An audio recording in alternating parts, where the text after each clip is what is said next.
Friends, welcome to Kesoram entertainment. ఈరోజు మనం చందిప్పలో ఉన్న మరకతలింగం టెంపుల్కి వచ్చాం ఫ్రెండ్స్. ఇప్పుడు మనం వెళ్ళిపోతున్నాం ఫ్రెండ్స్. రండి.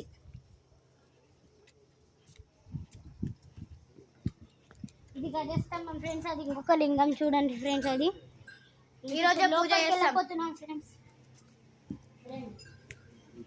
నందీశ్వరుడు చూడండి ఫ్రెండ్స్, నందీశ్వరుడు. ఇది మరకతలింగం ఫ్రెండ్స్. మీకు కనిపిస్తుందో లేదో కానీ ఇది లైను బ్రహ్మసూత్రం. ఇంకా మరకతలింగం మీద బ్రహ్మసూత్రం ఉంది కాబట్టి స్వయంభూ కాబట్టి దీనికి ఇంత ప్రఖ్యాతి వచ్చు. అది కూడా మన తెలుగు రాష్ట్రంలో అమ్మవారు ఫ్రెండ్స్. ఇంకా చూడండి ఫ్రెండ్స్, మళ్ళీ దర్శించుకున్నాం. ఇంత పుణ్యం ఎక్కడ దక్కదు ఫ్రెండ్స్ ఇక్కడ చూడ్డానికి.